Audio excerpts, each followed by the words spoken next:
আসসালামু আলাইকুম এভরিওয়ান, কি অবস্থা সবার? আবার চলে আসলাম আরেকটা নতুন ব্লগ নিয়ে। এটা হচ্ছে র্যান্ডম আমার একটা শুট ব্লগ বলা যায়, যেহেতু আমার ছোট্টখাটো একটা পেজ আছে তোমরা জানো। আর আমার পেজের মডেল আমি নিজেই। আমার নিজের পেজকে নিজে প্রমোট করতে অনেক বেশি পছন্দ করি। ম্যাক্সিমাম সময় আমি শাড়ি পরে ভিডিও ছবি করি নিজে নিজে, বাট আজকে আমি বাহিরে যাচ্ছি শ্যুট করার জন্য, কেননা ভাবলাম তোমাদের সাথে ব্লগটা শেয়ার করে ফেলি। আর আজকে আমি একদম আরাম একটা শাড়ি পরছি, যেটা হচ্ছে বাটিক শাড়ি, সিল্ক বাটিক বলা হয়। আর আজকে আমি কাদের সাথে শ্যুট করতে গেলাম, কি আমার এত সুন্দর সুন্দর ছবি ভিডিও করে দিল, সেটা আজকে তোমাদের সাথে শেয়ার করব। আর আমি যখন বের হচ্ছিলাম ওয়েদারটা একদম ঠান্ডা ছিল, রোদ খুব কম ছিল, তো মনে মনে ভাবতেছিলাম যে রোদটা একটু বেশি থাকলে ভালো হতো, কারণ ছবি ভিডিও অনেক বেশি সুন্দর আসবে। তো আমি জায়গা সিলেক্ট করে ফেলছি যে কোথায় যাব। তো আমি সেই অনুযায়ী আমার গন্তব্যে রওনা দিয়ে ফেলি। যাইতে যাইতে একটু ক্লিপ নিচ্ছিলাম, দেখতেছিলাম যে ভিডিও কেমন আসে। তো এই তো আমি আমার গন্তব্যে চলে আসছি। এটা ছিল হচ্ছে মাইজদি পিটিআই। সেখানের প্লেসটা অনেক বেশি সুন্দর, ছবি তোলার জন্য একদম বেস্ট একটা প্লেস।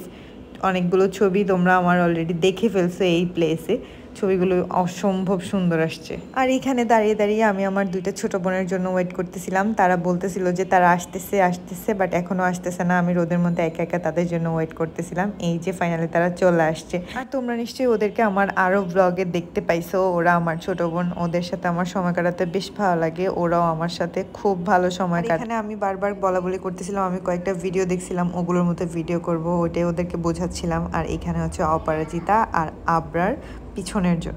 তো অনেকে আমাকে জিজ্ঞাসা করছো, তো আমি এই জন্য ওদেরকে স্পেসিফিকভাবে তোমাদেরকে পরিচয় করাই দিলাম। আর এই ভিডিওটা অনেক দিন আগের, এখন আমি যখন ব্লগ এডিট করতেছি আমি ওদেরকে অনেক বেশি মিস করতেছি, মিসিও। আর এরকম সুন্দর সময় আবার কখন আসবে আমি জানি না।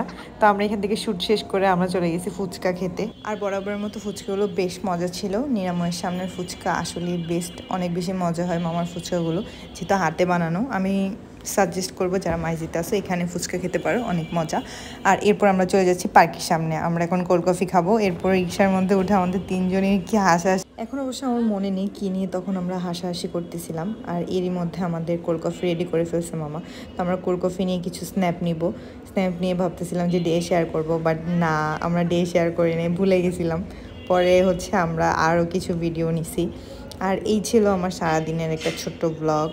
আর তোমরা কেমন কেমন ব্লগ দেখতে চাও অবশ্যই আমার কমেন্ট করে জানাও। আর আমার পেজ লিঙ্ক হচ্ছে আমি আমার কমেন্ট বক্সে দিয়ে দিব, কাইন্ডলি আমার পেজটা ফলো করে দিও। এরপর আমরা কোল্ড কফি খেতে খেতে আরও স্ন্যাপ নিচ্ছিলাম। এটা হচ্ছে আমাদের বিদায়ের পালা, আমি ওদেরকে বাই বাই বলে চলে যাচ্ছিলাম রিক্সায় করে। এই যে আমার কোল্ড কফি খাওয়া শেষ, আকাশটাও মেঘলা হয়ে গেছে, মনে হচ্ছিল যেন বৃষ্টি আসতেছে। আর এটা ছিল হচ্ছে আজকে আমার পুরো দিনের ব্লগ। তো নেক্সট কোনো ব্লগে আবার দেখা হচ্ছে, ততদিন পর্যন্ত ভালো থেকো, আল্লাহ হাফেজ সবাই।